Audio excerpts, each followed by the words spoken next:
Welcome to Author Intelligence, where writing meets innovation. Hosted by authors Elizabeth Ann West and Stacey Anderson of the Future Fiction Academy, we explore writing and publishing with AI assistance. Hey, Stacey. Hey, Elizabeth. How are you doing? I am excited for today's episode and that we're actually recording this all in one day for the next couple of episodes because we are going to play with, I think, one of the number one things that authors always want, which is how do I write sex and violence with AI? All the not safe for work content. Exactly. We're gonna knock it all out. We're gonna knock out the sexual content. We're gonna knock out the violence content, and we're even gonna have a serial killer. This is exciting. What have been some of your experiences when you try to get the AI to write scenes that are in everyday novels that are out there? If you use some of the foundational models like OpenAI, Claude, you'll get a lot of pearl clutching. Mm-hmm. Oh, I couldn't possibly write this, but would you like to have an ethical discussion on the merits of female character? Yeah. One of my favorite early pearl clutching was from actually OpenAI. I was just getting a list of a rival mafia family for a mafia romance I was outlining.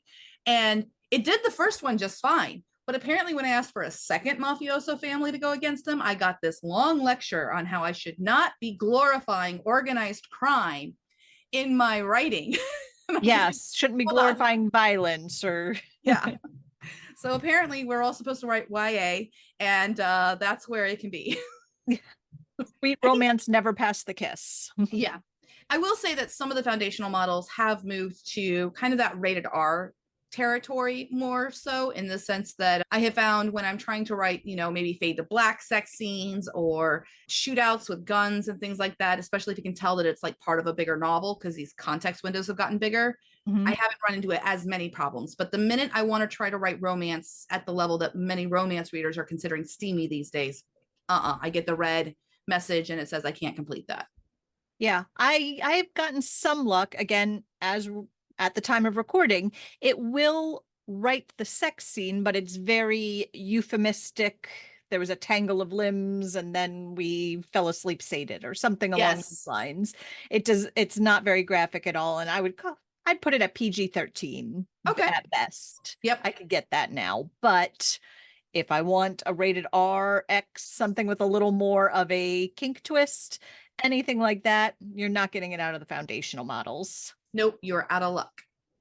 Now, before we had even the foundational models, like before even ChatGPT was a thing in 2022, there was already a tool out there that a lot of authors are using still to this day called Novel AI.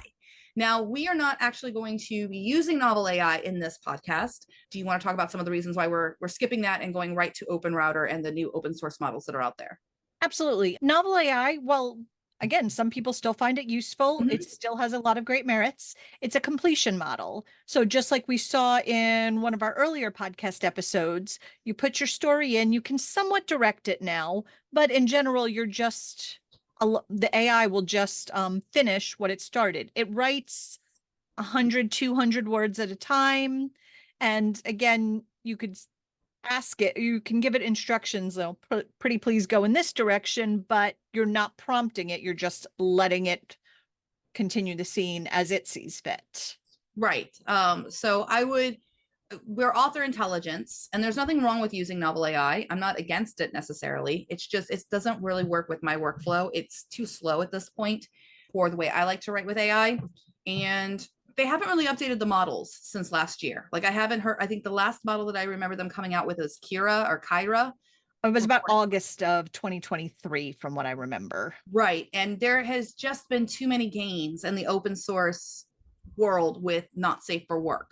Novel AI has been out there for a while. A lot of authors are aware of it. We're going to be focusing on what the future is. And we think the future of writing these not safe for work scenes is actually all of the open source models over on OpenRouter. So open source. Okay. So the foundational models, we know Claude, ChatGPT, Google is a foundational model at this point. And we also talked a little bit about Meta, the llama model, when we talked about the foundational models. However, a big component about Meta, the llama models, is that they are open source, which means people can download them in their entirety. And then people have been stripping out the moderation information in that model and then using it to make open source models that are available in Open Router that will write anything that you want. What have you thought about some of these open source models that are based off of the Llama? Again, in terms of writing, they're not exactly up to the same standard as the foundational models, the bigger ones, but they are doing pretty good. Like especially for not safe for work, but even if you're looking for a low cost alternative in general for brainstorming or for prose writing because you kind of mix it in with your own writing, these models can be awesome to use. And like I said, they are not only are some of them free, other ones are so low cost that they might as well be free. A million tokens for 50 cents. Yeah. And those are the expensive ones. That's the expensive one. Yeah, so you can always work with these. A lot of times I'll even use them if I'm trying out some new prompting styles or a big sequence or something like that. I'll use the open source models just to test proof of concept because it is so cheap and I don't have to worry about making a mistake and rerunning it or doing anything. And if I make a whole bunch of mistakes, it's a penny or two. Right. I think that that's a really valid use for a lot of these. So the open source models, they all have some kind of base model that feeds them at the very beginning. So we already talked a little bit about Llama. Llama is the base model for a lot of different models out there. Then we also have France has entered the fray last year with Mistral. And Mistral is actually the base model for a lot of the open source models out there. And we can already kind of imagine that the French are a little bit more open about their content guidelines. You know, just even we see that in the TV world, like what will pass in Europe for being okay on TV versus the United States, very different. We have the history of the Puritans to contend with.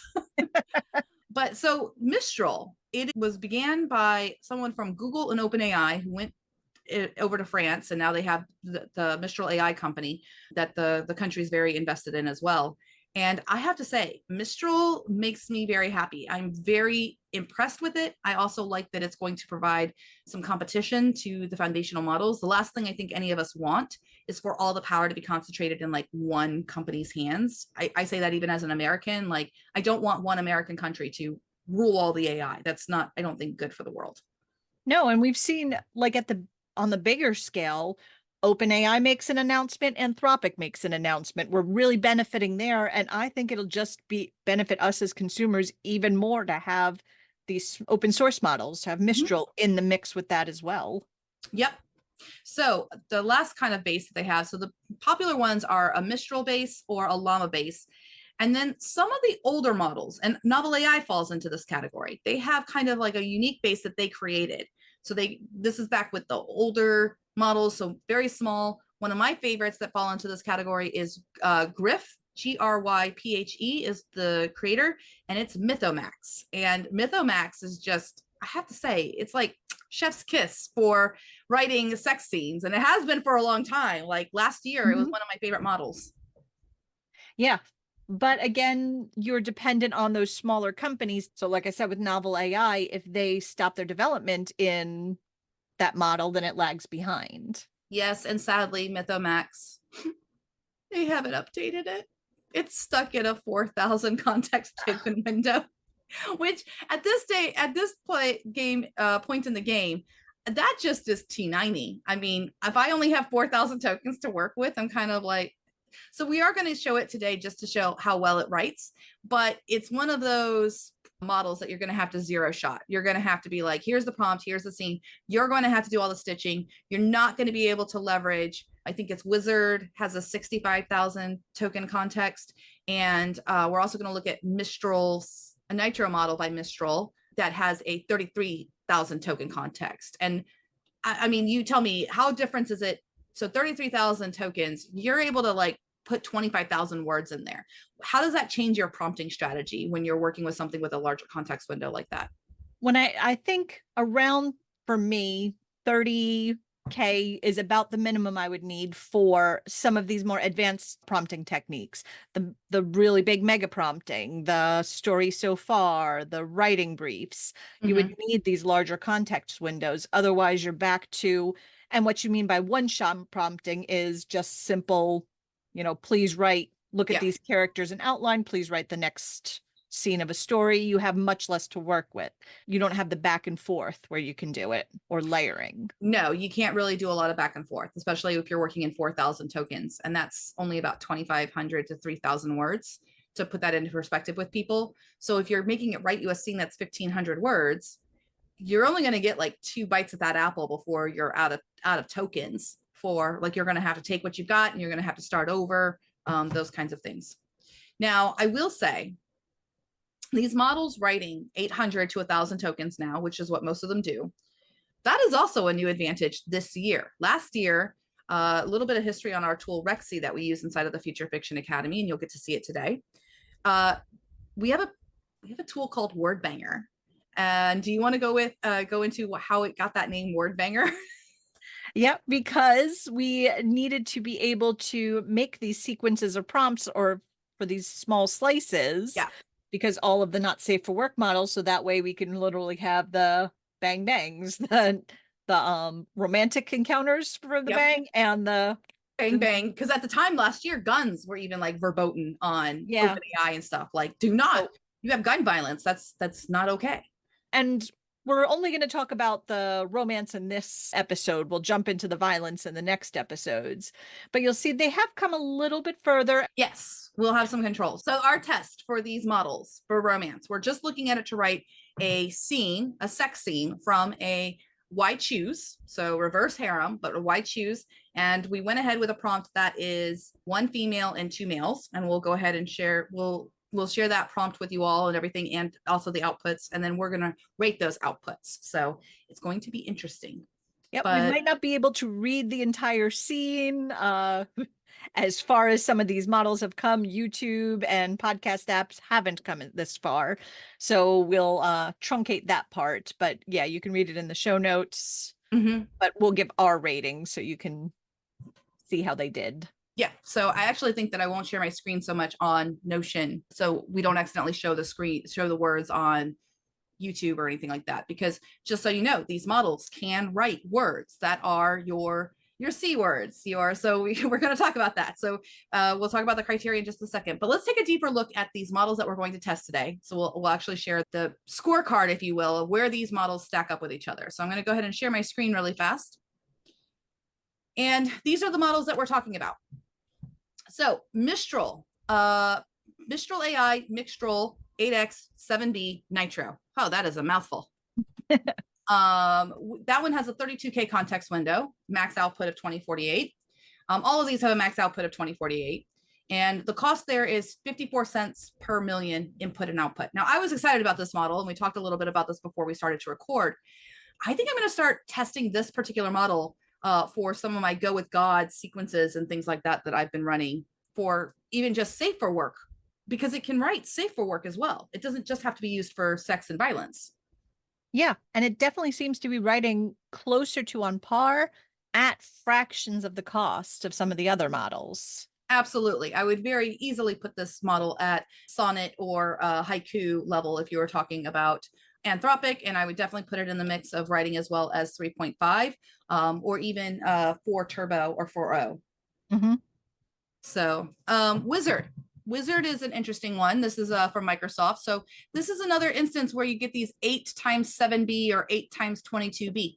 The 8 is actually, it's a mode. It is mixture of experts. Yes, mixture of experts. That's why we're going to call it MO. It's MOE, guys, MOE. So MOE models will have a little number times the parameters. And what that means is that you have kind of like a trained expert on the back end that is part of the model. It's a difference in training, and it's allowing these smaller billion parameters to actually perform as well as these super huge models that are out there.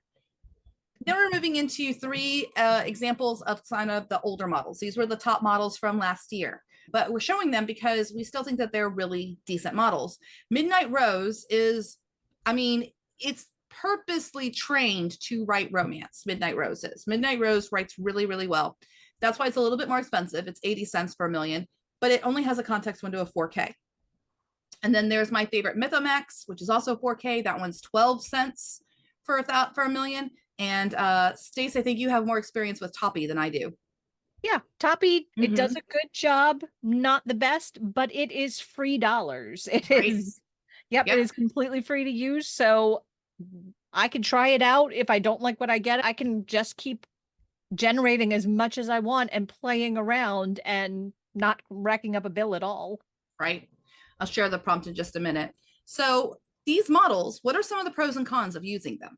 So I know one of the pros is obviously that they're very cheap. So, I mean, this is a really good low barrier of entry for anyone.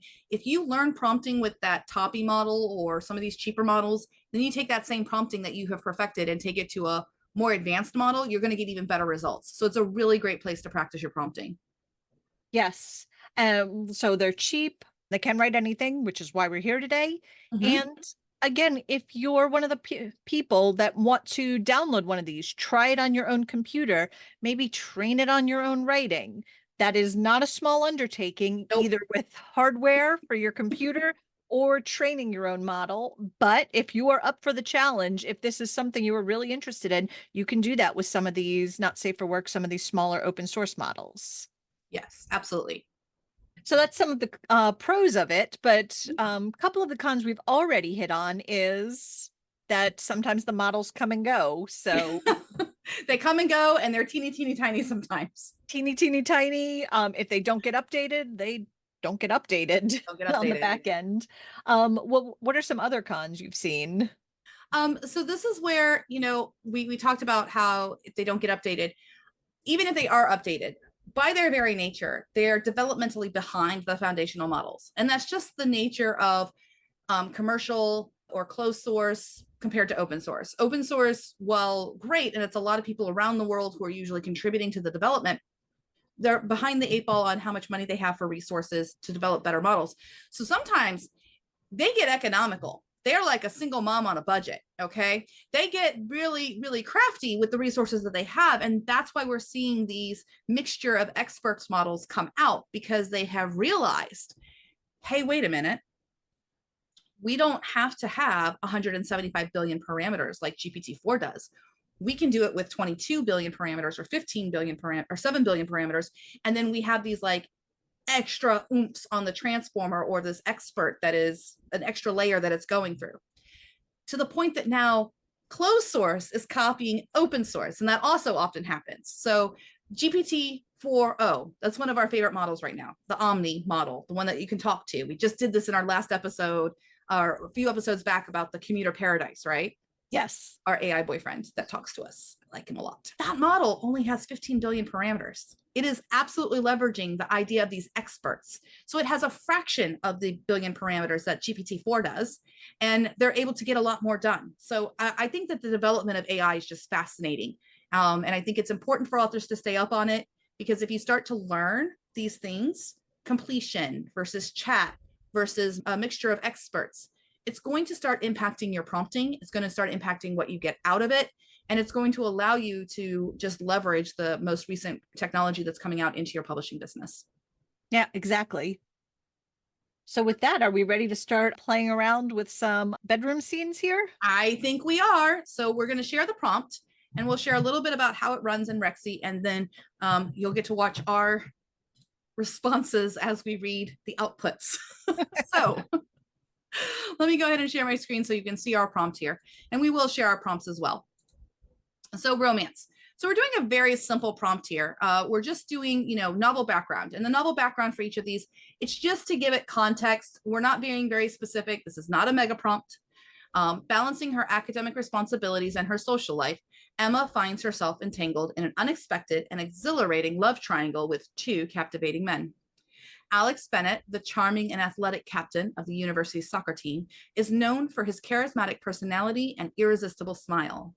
Beneath his confident exterior, Alex harbors a deep passion for art and a sensitive soul, making him a complex and intriguing figure in Emma's life.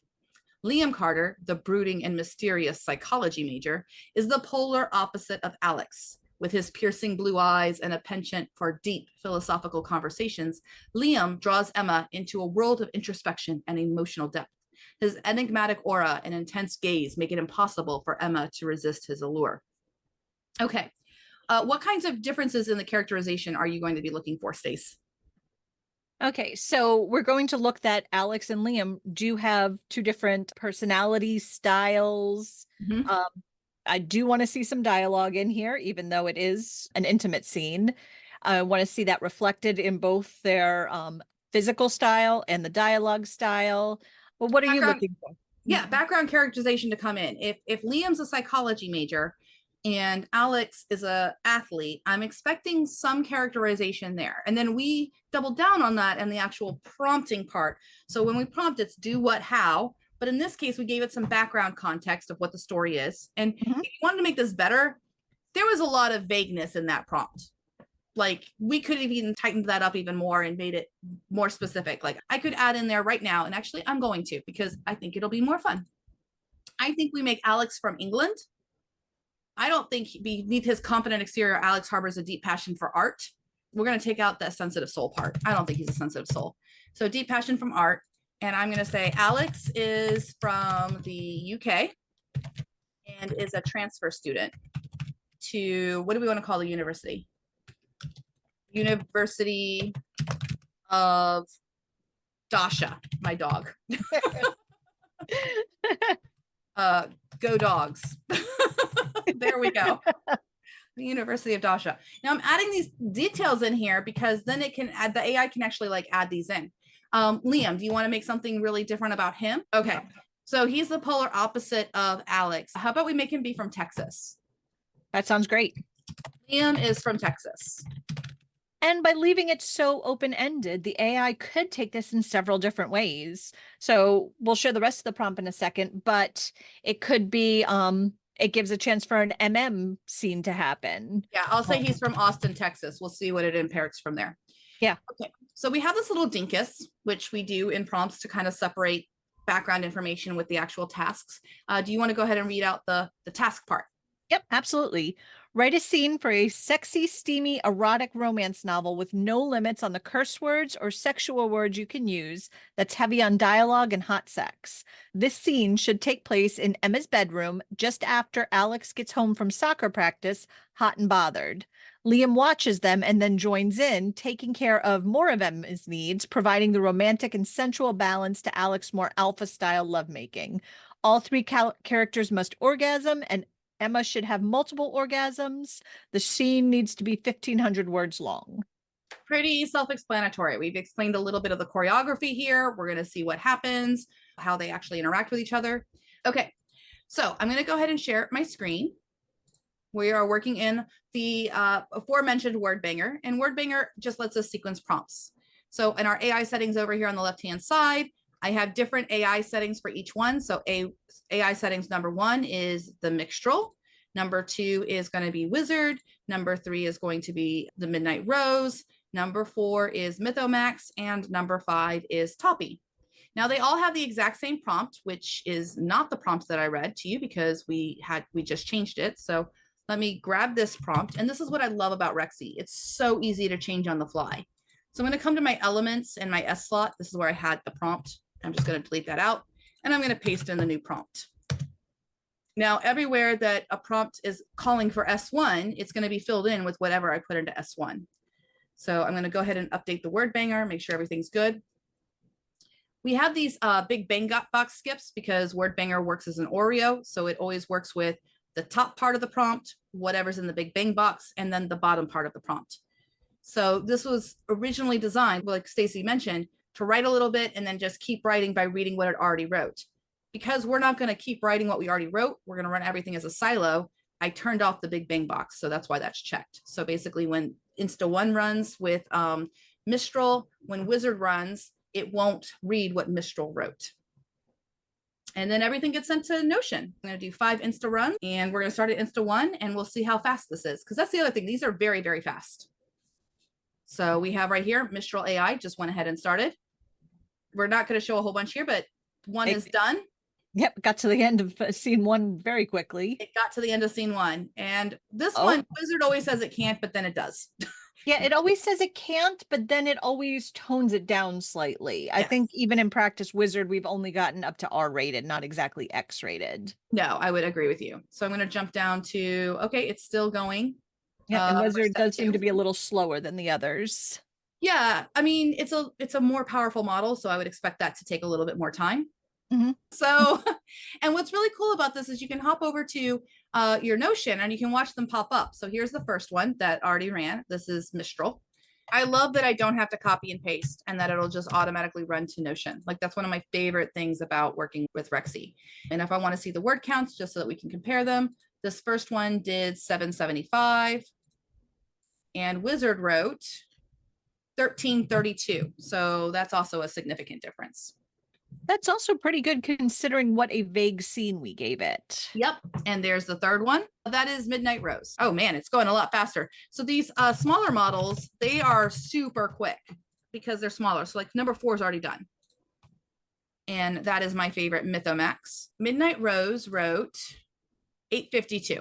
Mythomax wrote 916. And this one is Toppy. And Toppy wrote 779. So they were all, except Wizard wrote the most, but all of them were around the 700 to 800. Yes, Wizard definitely wrote the most. So let's hop down to our criteria and we'll talk. Oh, by the way, this is the control. When I ran this prompt with chat 4.0, this was the response. I'm sorry, but I can't assist with that request. So this prompt was too hot to handle for GPT 4.0, even without the changes to making him UK. So here's the criteria that we're going to judge these on. PG-13, R or X-rated language. And again, we'll have the writing off the screen, so you'll see our faces and we'll just be reading it together. And then we're going to rate it on emotional reading, physical choreography, and ready to publish. Do you want to talk about those ratings a little bit more, Stace? Yeah. On the emotional reading, a 1, 2, or 3, somewhere lower on the scale would be, the pizza guy knocks on the door and they just start getting to it. That doesn't have the backstory, any emotional connection to it. Physical choreography, that could be both how well it describes it and continuity. We've Yeah. all seen and read those stories where just the movements don't link up. Someone's facing the wrong way and then they're the other way and then they're down on this place. Or my favorite egregious act in practice was she had all her clothes on and she got in the shower. Yes, That was exactly. not, no, that doesn't make any sense. And then ready to publish is how much effort, editing, how much you'd have to change in order to make it just kind of basic level of ready to publish. Mhm. Like if it's a hot mess and you would have to basically rewrite it start to finish, that would be on the 1, 2, 3 end. If, some quick edits, and it would be at a basic level. Again, we're not going for Shakespeare here, but just you could publish it without completely being embarrassed. Absolutely. Absolutely. All right. So I'm going to stop my share and I'm going to go ahead and open up Mistral on my side and you can open up yours and then we'll just start talking about it on what we're seeing. Okay. Okay. I'll go ahead and read the first few paragraphs here. As Alex stepped into Emma's bedroom, the air was thick with anticipation. He had just come from soccer practice, his body still humming with adrenaline and desire. Emma sat on her bed, her eyes drinking in the sight of him. His chest heaved as he stripped off his sweat-soaked shirt, revealing the toned muscles that she couldn't resist. God, you're hot, she murmured, her voice husky with longing. Alex grinned, his eyes gleaming with mischief. I know. Before she could protest, he was on her, his lips crushing hers in a searing kiss. She moaned as his tongue explored her mouth, a tasting of mint and sweat and pure, unadulterated desire. I need you, he growled, his hands roaming over her body. Now. What do you think of the intro? That does seem to be low on the emotional resonance. Like it was just, and it also seemed to be lacking a point of view there. Like we're getting Alex's thoughts, we're getting Emma's thoughts. It's a very mixed bag. Yeah, and the next thing here, it really jumped quickly. The next 2 paragraphs here, there didn't need any more convincing. She's tugging at his shorts, and it's literally like 4 lines, and then he's entering her. I mean, it really wasn't any kind of foreplay or anything at all. I would say the choreography here was not the best at the very beginning. Yes, and then oh, there standing in the shadows was Liam. He had been watching them, his eyes dark with desire. Like he just kind of creepy it clown comes out of the shadows and now he's there. She beckons him over and he came willingly, shedding his clothes as he approached. And so this makes Alex slow down and Liam is joining them. But again, it's not bad choreography, but it's not, we do actually get into some X-rated language down here a little bit. Yep. So we have the words that we would not be able to put on YouTube or a podcast. We have C words. We have words that begin with the letter C that are only 4 letters long, both of them. So I will say that there's definitely more emotion here once Liam gets involved. Yeah, it gets a little better at that point. It does. There's a little bit more where like Liam is saying, relax, I've got you, and please. It looks like it did very well with the choreography of 2 men and 1 woman. So it fulfilled that part of it. But it was very, I think that overall this is very wham bam, thank you, ma'am. I don't really have a lot of personality in any of this. No, it closes up with Liam chuckled, his fingers tracing patterns on her skin. I think we make a pretty good team. And then she couldn't agree more. She closed her eyes, her body still humming with pleasure. She had never felt so satisfied, so complete. She knew that this was just the beginning, that there were many more nights like this to come, and she couldn't wait. I mean, it is so Bo-itis. Yes, a lot of it is on the nose, as in wham bam, thank you, ma'am, and then here's what emotions humans should feel. Yep. So Mistral, let's go ahead and rank for the sex performance. Language, I would say that it's not fully X-rated to me because there was only a few pieces of the C words. So I don't think it would get like suppressed by Amazon or anything like that by any stretch of the means. No. But I would say that this is very solid R. Yeah. It was using a lot more euphemisms. He filled her sort of thing than full on anatomy talk. I agree. Emotional reading, I think that this is a 2. It might be better if, this scene is in the middle of a book and we care about Alex and Emma and Liam. And that is a limitation of this test. We didn't give it a lot of characterization, but I want authors to know that out of the box, these things are going to be very generic. You're going to have to put in very unique characterization. I would say the only characterization we got a little bit out of there is Alex was a little bit more alpha. He was a little bit more, me, I'm going to be fast. I'm going to be hard. And Liam was more sensitive, but just that's it. Popping up out of the shadows. I've been here the whole time. Like Well, she beckoned him. I would say it's not as creepy as we've seen some of the iterations. She beckoned him. So yeah. And again, we could fix the prompting, guys. We could fix the prompting so it's a better output if we gave it more information of choreographing the scene like beat by beat. That's what you really have to do with some of these not safe for work open source models. But we just wanted to show you like what it's like out of the box with a very simple prompt. Yep. So I would probably give it a 2 as well. Okay. Then the next one here is the physical choreography. I'm actually going to give it bonus points for the physical choreography because in the middle part there, I wouldn't have changed that choreography too much. I would have added more emotion to it. I would have added more dialogue to it. I would have painted on more there, but I think the actual choreography was pretty decent. I really enjoyed her response to Liam coming into the scene. There was some conversation there. There was some consent there. I was there for that choreography. So I'm going to give that choreography, I think I'm going to give it a 6. Okay. I was actually thinking 6 too. We don't always agree on this, but we don't. You'll see what we mean by that choreography in the middle there. Okay, ready to publish. I'm going to put it at a 7 because there wasn't anything in there massively that I would need to take out. I would just need to really put in and maybe cut that thing at the bottom. So for me, that's 70% there. And I just need to add the 30%. Yeah, I would put it at 6 just because there's a lot that needs to be put in, added, smoothed over. Okay. Definitely want that scene longer. Okay. This one is a little bit longer. Okay. Handle the opening for this one. Yeah, I'll go ahead and start. I'll actually even read you where it said, I'm sorry, I can't provide explicit scenes as requested. However, I can offer you a sensual and suggestive scene that focuses on the emotional and romantic dynamics between the characters without crossing into explicit content. Here is a toned down version that respects the guidelines. Thanks, wizard. Yeah, thanks for your proselytizing. I appreciate it. So here's the scene it wrote. The evening air was thick with the scent of jasmine as it drifted through the open window of Emma's bedroom. She sat on the edge of her bed, the soft glow of the bedside lamp casting a warm hue over her skin.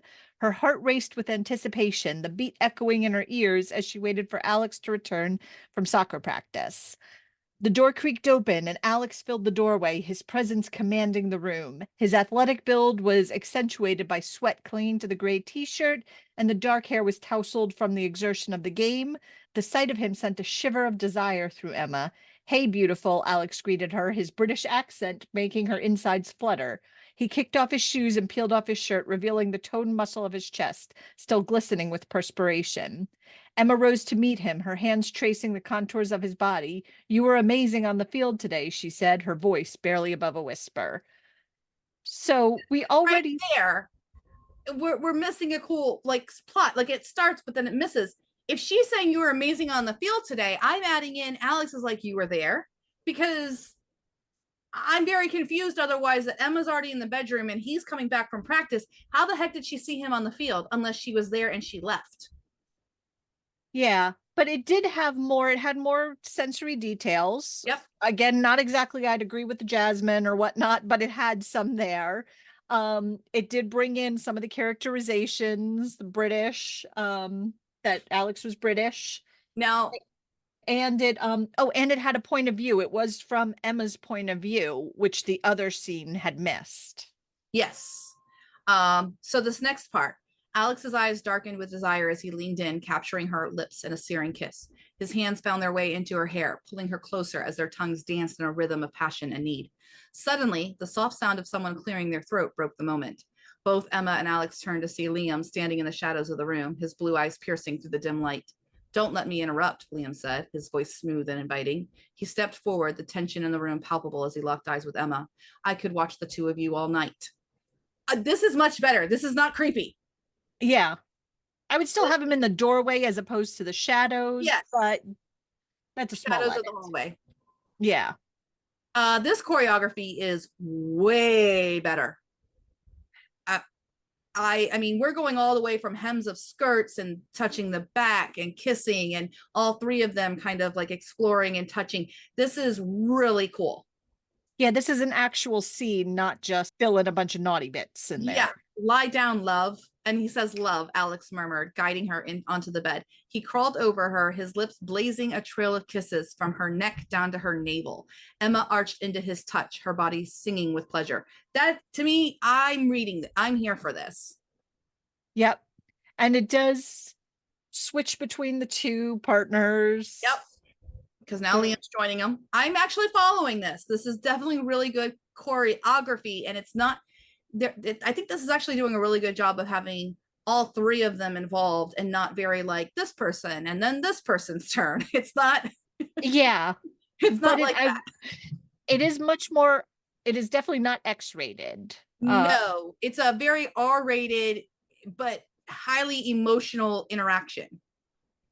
Yeah, I think the raunchiest word here is his release. Possible. Well, there's erection as well. Oh, and okay.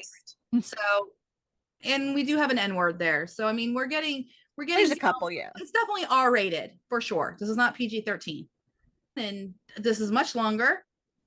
So we'll call this one R-rated for sure. Yeah. Okay. I got to the end there. It does have some summarization at the end. You know, the three of them lay entangled in a tangle. Okay, you're not going to use entangled and tangle right next to each other.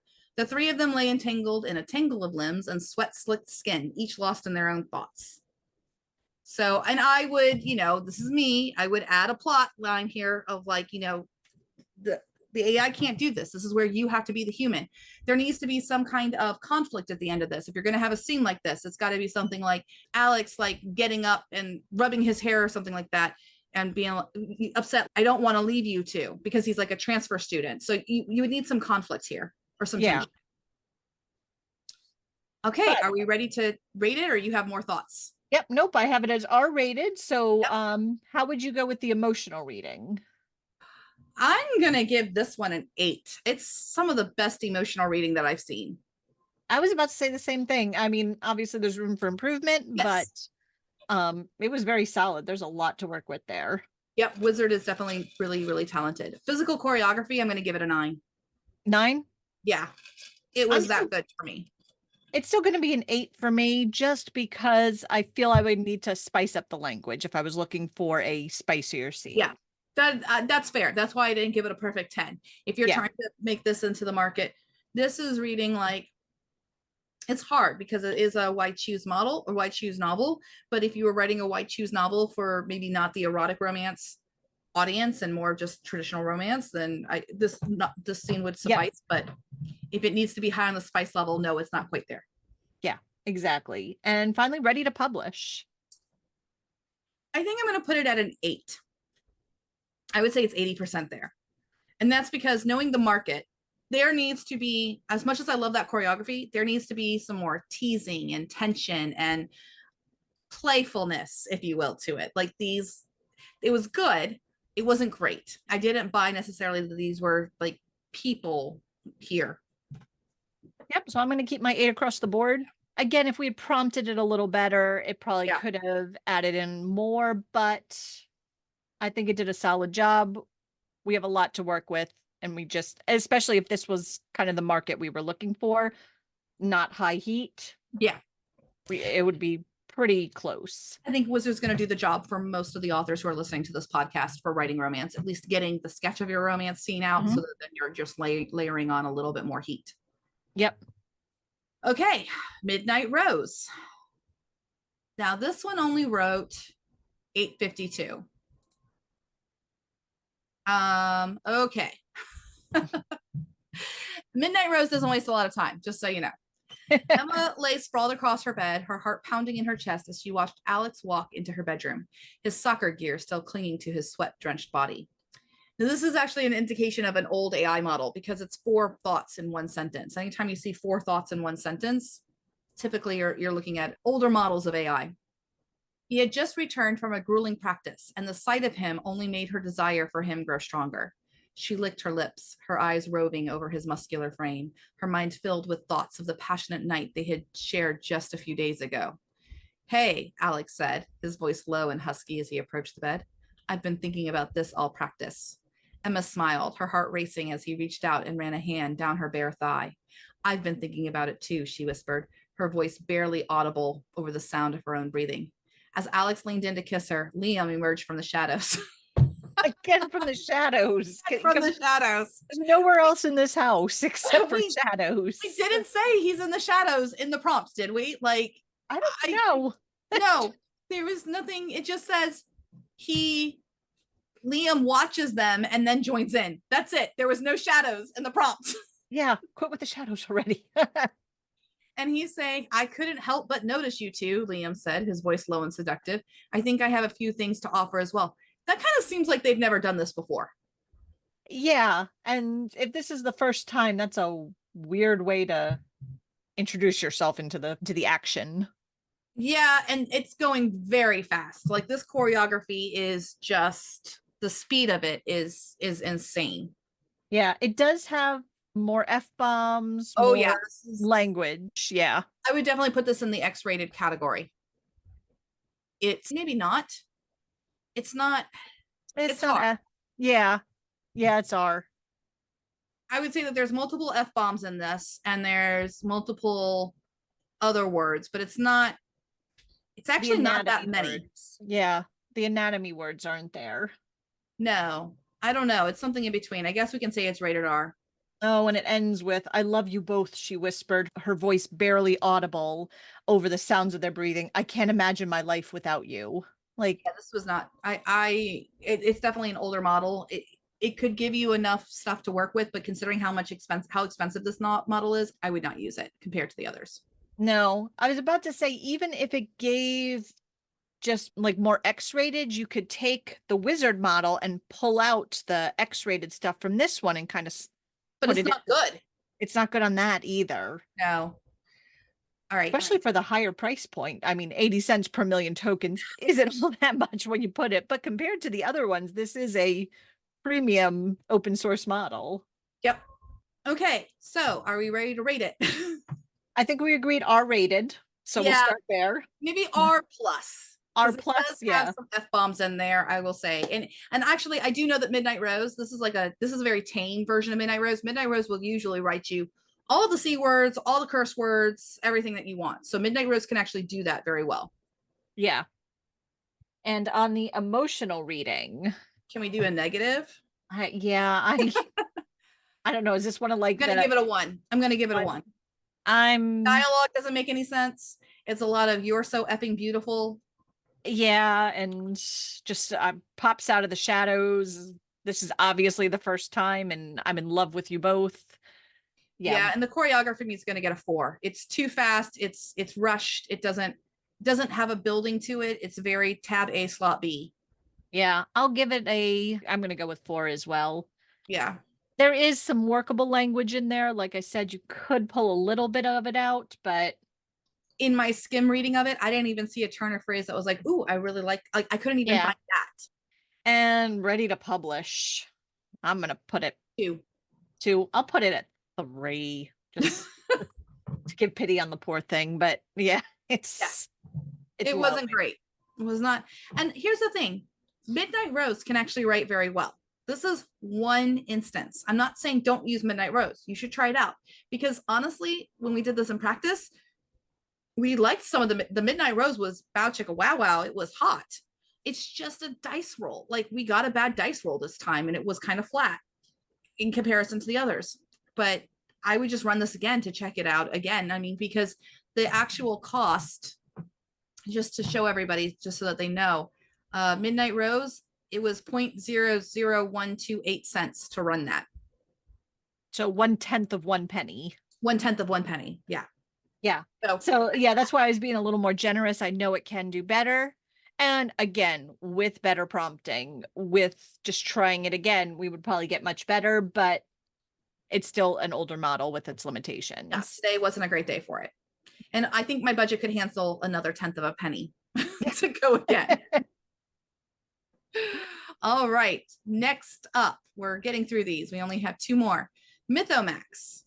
Okay, and this is our very low cost model. I suppose this is 12 cents per million tokens. So we're going to see even more zeros if we looked at the cost of this. Yeah, and to put it in context, this is 6 times cheaper than Midnight Rose, but all of these are just fractions of a penny. As a matter of fact, where Midnight Rose was 1/10 of a penny, Mythomax was not even 1/10 of a penny. It was not even half a tenth of a penny. It is 0.000467. So 400ths of a penny. Yeah, 400ths of a penny. So if you ran it twice, you still wouldn't even have 1/10 of a penny. Yeah. Okay. Just to put that in comparison there. All right, let's look at this one. This is already looking a little bit better. Do you want to read this one out? Yeah. As soon as Alex stepped into Emma's bedroom, he could feel the heat radiating off of him. It was a combination of the intense soccer practice he'd just finished and the desire that was coursing through his veins. He'd been thinking about Emma all day, fantasizing about the way she looked when they made love, the sound she made when he touched her. He kicked off his shoes and shrugged out of his sweaty shirt, revealing his toned torso. Emma was sitting on the edge of her bed, watching him with a mix of curiosity and desire. She licked her lips, and Alex couldn't help but okay, we're gonna have to already stop there because that's a good line. It's a good line. His appendage twitched in response. Yep. So we're already getting into language. Yeah. Hey, babe, he said, walking over to her. He pulled her into his arms and kissed her deeply, their tongues tangling together. He could feel her body against his, soft and warm. He groaned into the kiss, his hands sliding up her sides to cup her breast through her shirt. I mean, this is already more emotional, better choreography to me. And I feel like these characters are actually interacting with each other. Yes. Okay, so we're scrolling down. Where does Liam enter? Okay, now this is kind of interesting because I really like the choreography that's going on here. I mean, there's props that are being involved with the clothing. So it's not just we remove the clothing and we're touching the area. No, we're messing with the button of her jeans. We're sliding hands inside of clothing. And yeah, I really like that language there. So Emma bit her lip, considering Okay, so Alex, she says Alex's name. He looked up at her, his eyes dark with desire. Tell me what you want, baby, he said, his voice rough. Alex bit her lip, considering. She wanted him inside of her, filling her up, but she also wanted Liam to join them. She glanced over at the door, wondering if he was still there. I want you both, she said finally. I want you both inside. I mean, that's better. And then suddenly the door opened. Liam stepped into the room, his eyes locked on the sight before him. So we have Liam, and she's saying, I want you too. And he says, I'm here for you. And then come here. Yeah, this choreography is pretty decent. It definitely performed on Emma getting multiple orgasms. Yes. I don't think the guys got there. I don't know. as in Liam had any even close to release. He was just performing on Emma.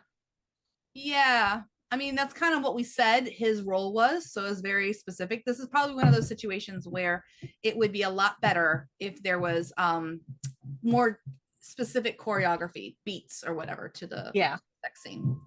But in its literal translation here, the AI made sure that Liam took care of Emma, and I don't know that Liam got any. I don't even know that Alex did either, because I don't remember saying Alex. Oh no, Alex did have a good time. Yeah, but I don't know. I think poor Liam. Poor Liam. Yep. So the very last paragraph is, as they drifted off to sleep, Emma couldn't help but wonder what other adventures they would have together, but for now she was content to lie in the arms of the two men she loved, knowing they would always be there for her. So that would need to be clipped, but it didn't have as much of the gooey ending.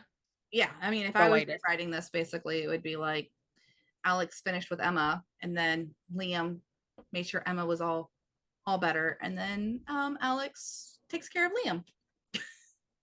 Yeah, see, there's so fair play, my friends, fair play. All right, I think we're ready to rate. Okay, would we say X-rated for this one?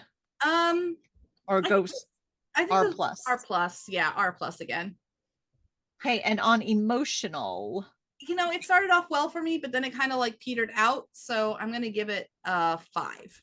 5? Yeah, I'll go with 6. Like I said, I think there was emotional. It did kind of peter off, but it didn't die completely. Yeah, I really ranked it low on it did not take care of Liam. So now I'm gonna have to write that part of taking care of Liam. And so if you miss one of the 3 characters in the scene, I think that's a pretty big miss. Yeah. Physical choreography. You know, I think it has good bones there. I'm going to give it a 6 because reading it, I thought some of the parts of it were very inventive. I was intrigued. I was interested in how this was happening and what was going on. I think that there needs to be more choreography added to it. So I would say it's about 60% there. Okay. I'm going to go with 7 for 70. Again, my next rating is going to be much lower because I do feel there's a lot I could pull out of here. It's just very isolated almost. Got it. Like I agree with that. It's better than the last one in that I would be able to pull pieces of this. There was phrases and lines here that I was like, ooh, that's a good line. Let me take that over. I would want to. Yeah. So it's not ready to publish, but the physicality on its own, I could pull a lot out of this one. I would say this one would match really well with Wizard. You could kit bash them together. You put the 2 of those together and you have more the emotional side with some juicier physical details. Juicier bits. And finally ready to publish. Again, I'm going to put it at a 6 because I think it's best served as a kit bash for something else. And I'm going to say that it's, you know, it's not really ready to publish. It needs to be mixed with something else. Yep, same reasoning. I'm actually putting it as a 4. Just on its own, it doesn't stand. It has a lot of good basic components, but not a good whole product. All right, we are on to the last one. Toppy, and this one was free dollars. This one's free. And we are jumping right into some curse words. But if you want to go ahead and read it, this one's definitely X-rated. Yep.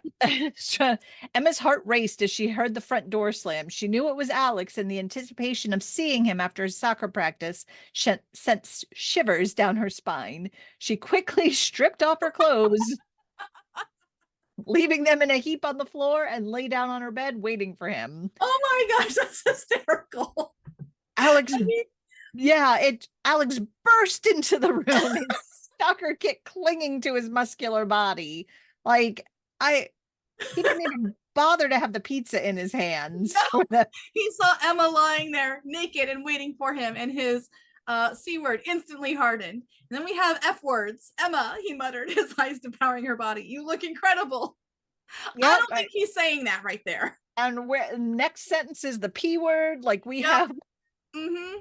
we have all the X-rated words We got here. X-rated stuff in the first 3 paragraphs here. I will say we did say he's British, and it's at his soccer kit, which is the appropriate kit is the right thing. What they would call call the uniform, as we all know from watching Ted Lasso. But we're using soccer. It's kind of a Oh, mixed match there. but the next wicket is when Liam enters. Just then, Emma noticed Liam standing in the corner of the room watching them. What was he doing that whole time? So like he watched her get naked and get on the bed and all. She did that just like stripped down in there's a dude in the corner, none of my business. So yeah, it has trouble. A lot of them seem to have trouble introducing Liam in a natural way. And Now this is interesting when Liam's like, "Can I touch her too?"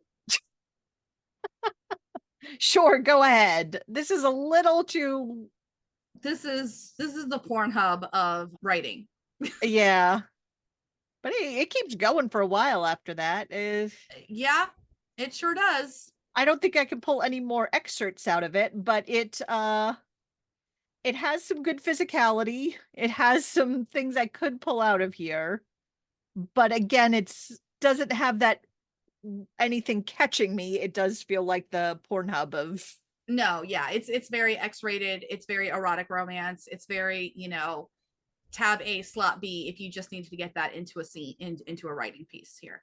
And at the end, it's like they had all reached their climaxes, and Emma felt a sense of contentment and satisfaction that she had never experienced before. but if you do write erotic romance or just some romance in general with some spice level, and you're like, oh, I just can't write one more bedroom scene in my life. Like I just need a break right now. This again, I would not do it out of the box, but it does have some workable stuff where if you're just like, I can't write any more tabs and slots. Yeah, I think that Got you this covered. is on par with what a lot of people use Novel AI to write for. Yes. And there's a really big market for erotic romance and just erotica. Like it sells really well. You could probably put any kink into this and it would just perform. It would just make that kink happen, and it would make that kink happen in words that adults enjoy reading it as. So are we ready to rate this one? Yeah, this one's definitely X. There's no arguing that one. That one's not even an R plus. That one's an X. Okay. Emotional reading. A 2, a 1. Oh, I'm gonna put it a 1. It's on par with Midnight. It's a 1. I'm gonna put a 2. It's not unemotional, as in oh, they got emotions, all right. yep, just one variety and brand. And the physical choreography, I don't really think that there was great choreography there. It was very, I don't know how to explain it. I just didn't really enjoy it. I didn't like it very much. So I'll give it, I don't even think I would pull stuff from it. So I'm going to give it a 4. 4. I'm going to say 5 because I think even though it's not what I would have liked to read, I believe there is an audience. Oh yeah, there is an audience for it, but it's just not. Yeah, it would still need a lot of work. It's nothing fantabulous being pulled out, but there is workable stuff there. And then ready to publish. 3. I was about to say, I'm even going to go with 4. If you mixed it up with, again, Wizard, something like that. You have if some people just can't write another wedding scene, some people can't write just another bedroom scene. Yeah, I think there was a lot of cliches in there for me. So it was just like expected language over and over and over again. So that's why I marked it lower than I would have. I actually wouldn't have kit bashed from that.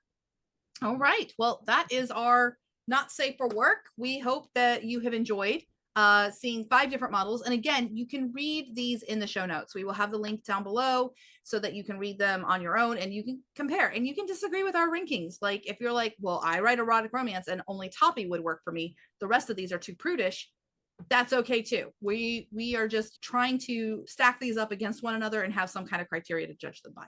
And these are not the only 5 models by any stretch of the Oh gosh, no. imagination. There are scores of them to choose from. We're just kind of giving you some examples of how you can start to evaluate them on your own. Mhm. If this is something you really feel like it would be helpful to have some help with writing all these erotic scenes. Yep.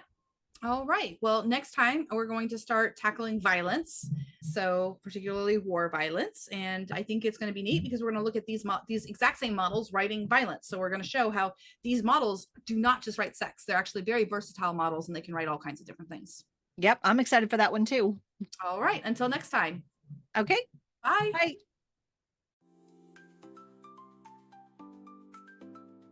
Thanks for tuning in to Author Intelligence, brought to you by the Future Fiction Academy. We hope you have enjoyed today's episode. Don't forget to subscribe, leave a comment, or better yet, share it with another writing friend. Stay creative and see you in the next episode.